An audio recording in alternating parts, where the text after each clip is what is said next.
And joining us now with more reaction is former LAPD Detective Mark Furman and former NYPD Detective Bo Dietl. Bo, I'll start with you. So you got looters, you got arsonists, you've got people that have committed perjury, and you got people inciting to riot. Yeah.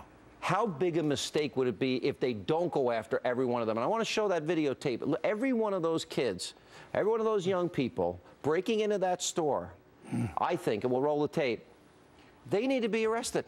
You know, Sean, I hope that this chief is going to follow through on what he just said, because let's face it, peaceful demonstrations is what America's about.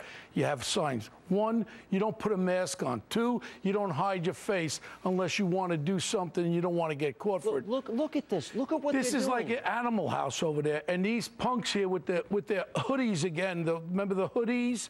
They're all wearing hoodies. Why are they wearing hoodies?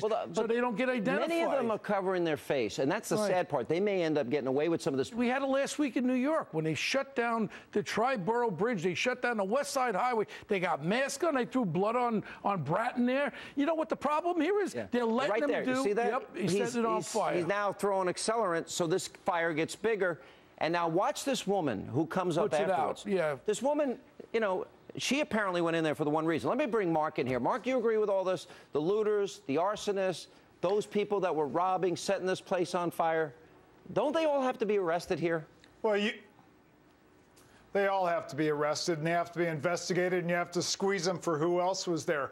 You also have to, as a city of Ferguson or the county or the state, they need to pass a law that says that if you're going to assemble to peacefully demonstrate, you cannot conceal your identity.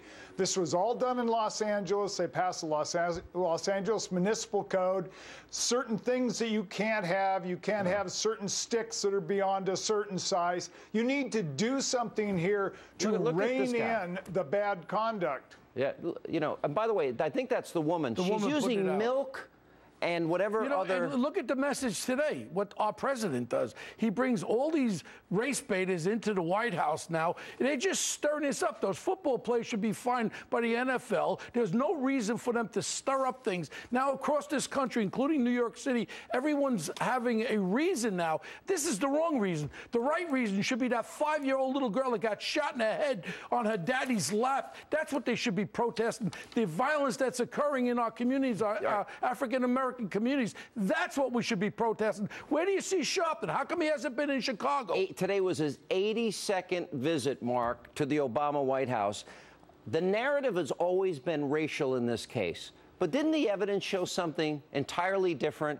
That you have black eyewitnesses from Ferguson that corroborated the cop's story, that there was, in fact, Michael Brown that robbed the store, intimidated the clerk, tried to fight the police officer for the gun, charged at him, quote, like a football player with his head down. It's an entirely different story than what people were thinking, but yet it still goes on. They still want to have a narrative related to race when that's not what this case was about, is it? No, it's not. It's not about race, Sean. And if it's about race, it's about a black man targeting a white man, not the reverse. Officer Wilson never even got an opportunity to utter a word or exit his vehicle before he was savagely attacked. So that's the facts of the case. And Al Sharpton's not going to address the facts. But my question to Al Sharpton is, please tell us, or all the politicians, what is the line? What is the line that law enforcement has to get to before they can protect another person's life or their own? Where is that line? They won't address it. The grand jury's wrong. The law is wrong. The use of force policy is wrong.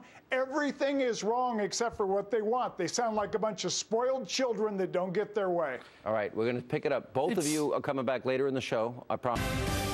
And welcome back to Hannity. Now, last week, the Twitter account associated with the White House Initiative on Educational Excellence for African Americans tweeted out a link to a Huffington Post article from August titled, quote, 5 ways to teach about Michael Brown and Ferguson in the new school year.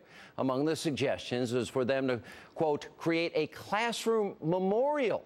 Here with reaction, former LAPD Detective Mark Furman, former NYPD Detective Bo Dietl. Mark, wait a minute. So a guy that maybe was potentially trying to kill a cop gets a memorial, and that's not a rush to judgment along with the 3 White House representatives that were sent to the funeral? Well, this whole thing is outrageous. You don't involve children, especially when you're projecting a role model. It'd be better to go to death row and find somebody for a role model. Michael Brown is not a role model. He was a violent thug that already committed a strong-arm robbery that attacked an officer. Those are the facts. And Al Sharpton and all the dream weavers can do anything they want. It's not going to change the facts. If that's the poster child for a movement, then they don't have any ammunition. They don't have anything to really say that is worthwhile, especially in the school. All right, but doesn't this teach, Bo, the president rushed to judgment? The White House said they don't even send 3 White House representatives to the funerals of soldiers or the families that lost people that were beheaded by ISIS. Or the 100 cops that were killed in last the year. Right. Or the 45,000 that were injured. Right, but my problem with this thing is the kids in the classroom now, they're really putting as a semblance. They're waking up the zombies. Yeah, I'm surprised. Where the hell is Jesse Jackson? He hasn't been heard from. He'll be popping up next. Farrakhan. Now you got the National Action Network. It's got more fundraising going on right now. As they're doing this every day. Now you got to have kids in the school believe there was substance to this Michael Brown thing. Yeah. There is no substance to it. And a president that's doing this and dividing this country like that, he ought to look in the mirror. That's a shame, Mr. Obama. That's a shame you're doing to this country. Should the stepfather who said burn this down, should he be arrested and tried for inciting a riot? And should Louis Farrakhan saying we'll tear this GD country up? He should be arrested, and every one of these punks here in New York stopping the roads. People going home from work wanting to have their dinner, 2.5 hours on the road, and they let them shut these roads down. Shame on New York City for letting them do that. We have rights, too. The people going home, working hard all day, where in the hell are their rights? Yeah. When they're stopped, they can't get in their cars and go home. Is that inciting a riot? What do you think, Mark? Yeah, absolutely. It's inciting a riot. And not only that, the First Amendment does not allow you to stop commerce, public movement, access to buildings. The First Amendment doesn't have anything to do with rocks, bottles, turning over police cars, burning buildings, burglarizing, vandalizing. These people are nothing but criminals, and they're talking about spending $500 million to educate police officers. Let's educate the community that can't seem to keep themselves straight. Well, it seems to me that this is pretty transparent. They're going to have some tough decisions because there's a lot of politics here, and I'm sure there's a school of thought that says, oh, don't touch this. Now, the St. Louis Rams did this whole thing. They come out on the field, you know, hands up, don't shoot, okay? Here's a problem with their narrative. Michael Brown's hands weren't up. According to eyewitnesses, he was charging Officer Wilson like a football player with his head down.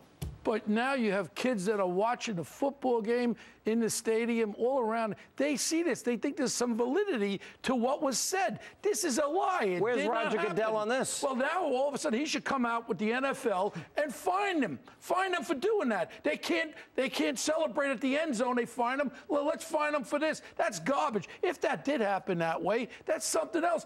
The facts do not concur with this. This is one of the problems, Mark. Bo has read the evidence. I've read the evidence. You've read the evidence that the grand jury, and I'm glad that they let it out. You read the evidence, and it's so overwhelming. There was never going to be a guilty conviction here, ever. It probably, I agree with Rudy, in a normal instance, it wouldn't have even been brought before a grand jury. But that's not the way people played it. Go ahead. No, it isn't, Sean. But let me just kind of go beyond what you said. If a prosecutor in any city in America would have looked at this, they would have said there's not enough evidence to present it to a grand jury and there's no indictment.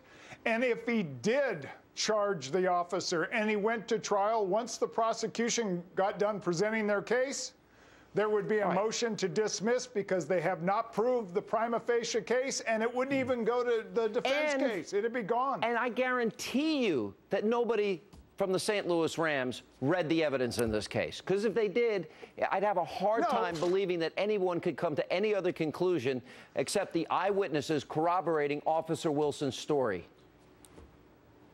Well, you know, Sean, maybe football players should understand what their lot in life is. They're playing a game.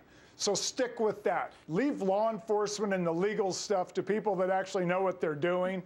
Just keep it on the field and play your game. You had one of the football players come on there It was last week when he talked to the kids, the community, telling the kids about violence. That's what we should get from football players into our inner cities. Don't carry illegal guns and shoot little 5-year-old little girls, African-American, in the head. That's what they should be producing. They should be producing these commercials to let kids understand there are lessons about violence. to learn here. The lesson is, don't rob a store, don't intimidate a clerk. And don't carry illegal guns. Don't shut a door on a police officer. Don't try and fight for his gun. And don't charge at him when he has his gun drawn. There's some lessons to learn here. Look, as far as we learned when we heard it, his hands are up. He was surrendering. It's all baloney. Yeah, last word. Go ahead, Mark. Sean, you know, when you listen to all the narrative that's been going on for weeks now, you would think that everybody in the community in Ferguson basically is in a choir, and the police just come in there and start thumping, shooting, and beating and arresting them. There's no accountability for the conduct of anybody on the street that's been arrested before, during, or after this. And the grand jury was formed a month before this happened. So you had no idea who was going to be in that grand jury. All right, guys, thank you both. Appreciate it. And coming